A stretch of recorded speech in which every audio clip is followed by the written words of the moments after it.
Which one of these would you buy? The $2 per dozen version or the $7 a dozen version? Well, I have an excellent presentation for you because I am an expert at this topic. Of course, it's not an exact science, but I want to share with you some data on eggs that I think will help you choose the right type of egg. So when evaluating eggs, there's a lot of these different terms that are confusing. I'm going to make it extremely simple. The first part of this is just going to be mainly talking about space, how much space the chicken gets, okay? Unfortunately, 65% of all chickens are in cages. Caged chickens, which is the great majority of all the chickens, are required to get at least 67 square inches. So that's a little bit over 8 inches by 8 inches of space. Then you get something else called New California caged chickens. They get another couple inches. So that's like a space of 10.5 inches by 10.5 inches. And again, not even a square foot of space. Then you graduate into something called cage free, right? They're out of the cage. But the question is, how much space do they usually get? They're in a barn with a lot of other chickens. Cage-free chickens get 12 inches by 12 inches, so they get a square foot. Then we get something called free range or something called free roaming. So they get to go around the barn and they get actually 2 feet by 2 feet. So it's 24 inches by 24 inches, a little more space.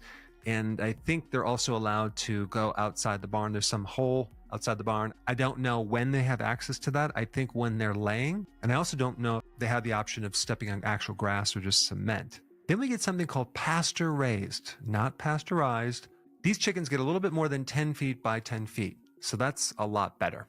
Now, if you could find a farmer close to you, maybe at the farmer's market, they're going to probably get a lot more space. And I think that's the chickens that you really want to get their eggs from. Because when we're dealing with space, as you collapse the space in on these chickens, you raise up cortisol, adrenaline. It's not healthy. It's not going to contribute to the health of that chicken or the health of the egg. Chickens were not designed to live without space, just like you're not designed to live in a small area of space. Now, when something says natural, right? These eggs are fresh and natural. That does not mean anything. You can pretty much ignore that. And also ignore the different grades.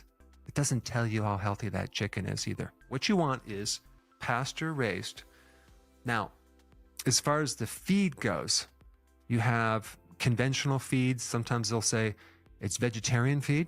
Well, versus what else are you going to feed them? Chicken.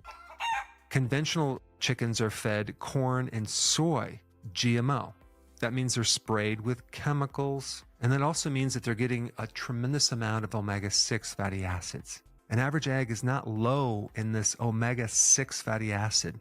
Now you have this ratio. You have the ratios of omega-3 fats to omega-6 fatty acids. And sometimes companies will spike the omega-3 by adding fish feed or fish meal and things like that. And that's fine. But at the same time, they don't lower the omega-6 fatty acids. Now, why is it so important to not consume so much omega-6 fatty acid? Because at least between 25% and 30% of our overall calories in the US is omega-6 seed oils. So adding more omega-6 is not a good thing. These foods high in omega-6 fatty acids really mess with your mitochondria, your energy factory. They leach into the nervous system. They affect the heart. They create inflammation. Now, I personally raise chickens for their eggs, and we get a lot of eggs from those chickens. I mean, we probably get maybe 9 eggs a day. We can't even eat that much. In nature, these chickens are meant to consume worms, bugs, things like that. And if you're raising chickens, it's very difficult to have enough worms or bugs for them.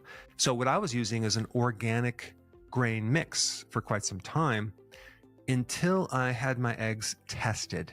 And I was kind of shocked to find out that the eggs were pretty high in omega-6 fatty acids. So what did I do? I found a type of feed that's still organic, but it's no soy, no corn. Organic peas, organic barley, oats, wheat, fish meal, calcium, vitamins, minerals. And then I also enhance it with some freeze-dried insects, as well as allowing the chickens to roam around and get some space. And so now the omega-6 fats are much, much lower. Now, of course, you might not have the space where you can actually have chickens. You might not be close to a farmer's market. So what you want to do, you want to find a store that sells pasture-raised organic eggs.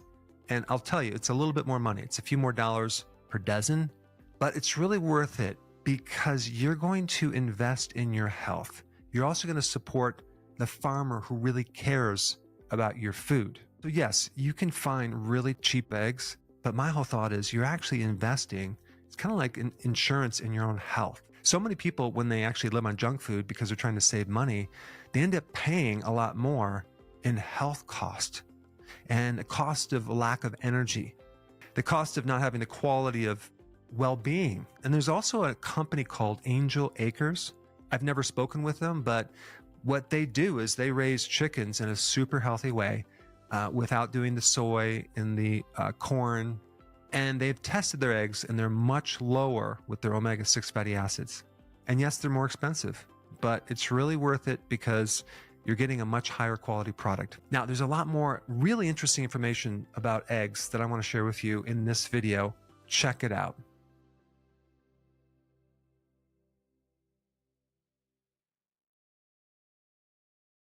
Hey, before you leave, I just wanted to give you a little quick history on some of the books that I wrote. This was one of the first books. It's called Dr. Berg Body Shapes. It was my attempt at writing about body types. What was very interesting about this book is I actually did all the images myself. Don't ask me why. They look actually not quite as professional as some of the images that I have in the new book. But anyway, this is my first attempt right here called Dr. Berg's Body Shape Diets. And then I wrote a book more extensive called The 7 Principles of Fat Burning. I don't even have a copy anymore, actually, because it's outdated. The next book, I put about 1,000 hours into this one right here called The New Body Type Guide. Major updates on the body types. I put a lot of energy into this. It has professional images, graphics, all sorts of things. Now, the problem with this book is it doesn't really describe what this is really about. Body types are only a small portion of what's in this book. And that's why I changed the name to the Healthy Keto Plan, okay? If you happen to have this book, you don't really need this book because there's some only very, very minor updates. But if you don't have this, you need to get this one right here. This book goes into every single detail that you would ever want to know about. It goes into the 7 principles of fat burning. It goes into hormones, the body types, the basic keto plan. It goes into intermittent fasting. I talk about the 10 fat burning triggers and blockers and fat burning strategies with a lot of details in every single chapter. I go into body issues that interfere with losing weight. There's very few people that just have a weight problem. They have a lot of body issues, whether it's sleeping problems, stress problems, inflammation, menopause. I cover that extensively in this book. Then I talk about how to get rid of stress, and I show you a technique. Then I get into exercising. And then I have a lot of really good recipes in this book as well. So this is a good reference guide. On my website, if you get this book, you get this one free. It's called Healthy Keto and Intermittent Fasting. This is the shortcut, quick guide to this book.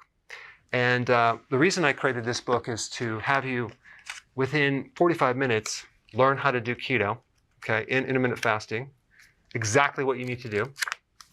Then you can fill in the blanks with this book right here. So right now I'm doing a special. If you get this book, you get this one totally free, or you can go to Amazon and get these individually.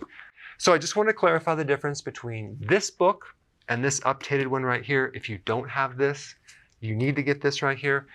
That way you can get the exact correct information to do it healthily.